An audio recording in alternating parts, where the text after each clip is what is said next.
Voici Monsieur Éric Zemmour.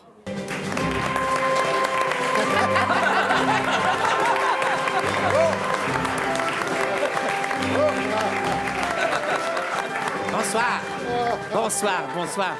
Ah, vous avez raison, hein, Maurice Ravel, c'est bien, ça, c'est bien, Maurice Ravel, c'est bien. Car j'ai commis une petite erreur en présentant ma candidature sur une musique de Ludwig van Beethoven. Hein. En effet, il a un prénom allemand et un nom germanique. Hein. Ravel, c'est bien. Seul problème, évidemment, c'est qu'il se prénommait Maurice. C'est français, mais le diminutif de Maurice, c'est Momo, qui est aussi le diminutif de Mohamed. Voilà. Attention, vous allez encore avoir un procès, Monsieur Zemmour. Ben oui.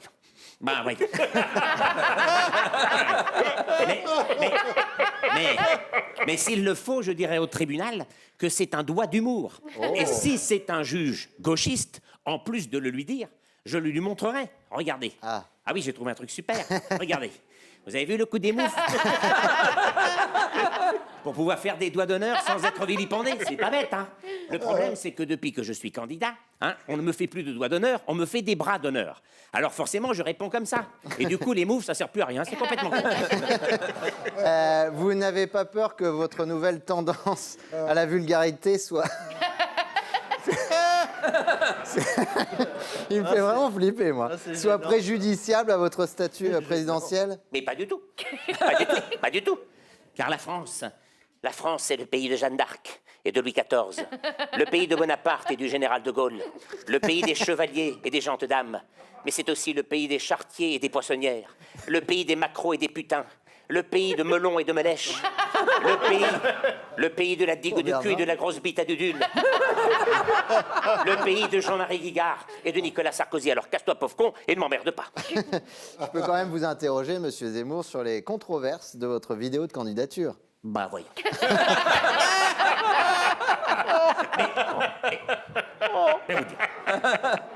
Avec moi, il y aura toujours des controverses, toujours. Même si je prétends qu'il y a autant de viande de porc dans un kebab que de foie gras dans un canard vibrant, il y en a encore qui ne seront pas d'accord. Hein? Par contre,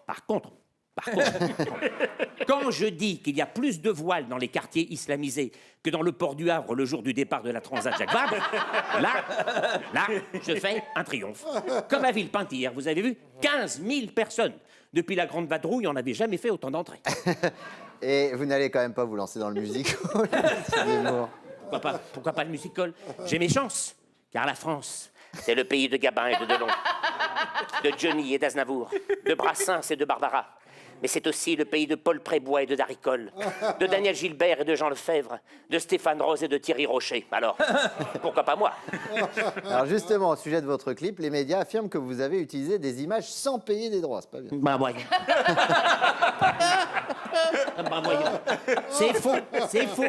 C'est faux, car la France, c'est le petit Français qui se souvient du pays qu'il a connu dans son enfance. Celui qui se câline popole en regardant les pages lingerie du catalogue La Redoute printemps-été de l'année 69. Dans votre vidéo de candidature, on vous reproche cette similitude avec l'appel du 18 juin du général de Gaulle devant le même micro. Bah oui. Mais ne vous plaignez pas. Si j'avais été socialiste, j'aurais été filmé chez un proctologue devant la prostate de François Mitterrand. Effectivement, ça aurait été pire. Et quelle sera votre première décision si vous arrivez à l'Élysée? Alors, immédiatement. Je ferai immédiatement ressortir du Panthéon Joséphine Baker. J'imagine, c'est parce qu'elle était noire. Non, pas du tout. Alors, oui, vous êtes esprit mal placé. Pas du tout. Mais simplement parce que cette dame, au sein nu et à la banane provocante, a osé chanter « J'ai deux Zemmour », alors qu'il n'y en a qu'un seul.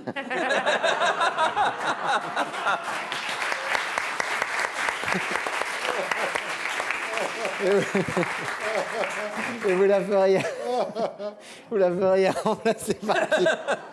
Vous la feriez remplacer par qui? Eh bien, soit je remplace Joséphine Baker par Joséphine Ange Gardien. Hein, comme ça économisera de la place.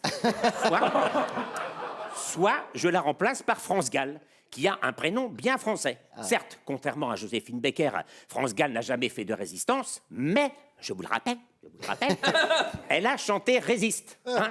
Alors, pour résister au grand remplacement, je ferai chanter cette chanson aux petits écoliers français tous les matins dans toutes mes écoles. Voilà. Avec une chorégraphie que j'ai personnellement imaginée et mise en place. Je vais vous la montrer. Mais en attendant, n'oubliez jamais, vive la République et surtout, vive la France. Résiste. Et pour dire que tu existes. Cherche ton Éric Zemmour. Michel Guillemot.